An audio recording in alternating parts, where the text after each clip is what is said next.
Taxminan 100 yildan keyin 2130-yillar bo'ladi. Siz, men, qarindoshlarimiz, do'stlarimiz, tanishlarimiz, aka-uka, opa-singillarimiz barchamiz yerning ostida bo'lamiz.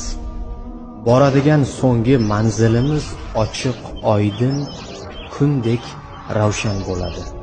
Uylarimizda boshqa insonlar yashaydi. Bajarayotgan ishimizni boshqa insonlar bajaradi. Yugurib, yelib topgan mulkimizga boshqa insonlar egalik qiladi. Ishoning, biz haqimizda hech kim hech narsani eslamaydi. Masalan, hozir kim bobosining dadasini eslaydi?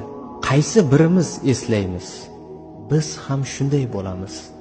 Biz ba'zi insonlarning bir necha soniyalik xotirasiga aylanamiz xolos. Ismimiz, ko'rinishimiz, xarakterimiz barchasini unutadilar. Bularni bila turib, yana insonlarning fikri haqida o'ylayveramiz. Biz ularning zehnidagi ortiqcha xayolga aylanamiz. Ular esa zehnlarini ortiqcha xayollardan tozalaydilar. Kelajak g'ami umr bo'yi yelkamizga minib olgan. Bolam, ishim, karyeram deymiz. 100 yildan keyin bulardan hech birining foydasi bo'lmaydi. Bizning bu hayotda borligimiz bir uchqun xolos. Ulkan bir koinotning umri oldida bizning umrimiz bir chaqmoqday kechadi aslida. Umrning boshlanib tugashiga ko'zni bir ochib yumgulik fursat kifoya. Bizdan keyin o'nlab avlod keladi. Ular ham biz kabi shosha-pisha dunyoni tark etishadi. Biz qo'limizdagi estafeta bayrog'ini ularga berib ketamiz, ular esa boshqalarga.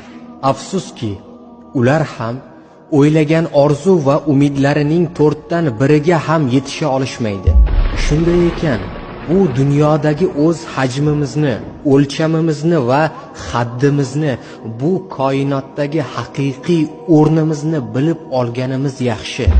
Ishonavering, biz tasavvur qilgandan ancha kichik muddat, atiga 100 yil ko'rsatadi barchasini. Ana o'shanda tushunib yetamiz. Qisqa vaqtda qanchalar arzon narsalarning ortidan quvganimizni.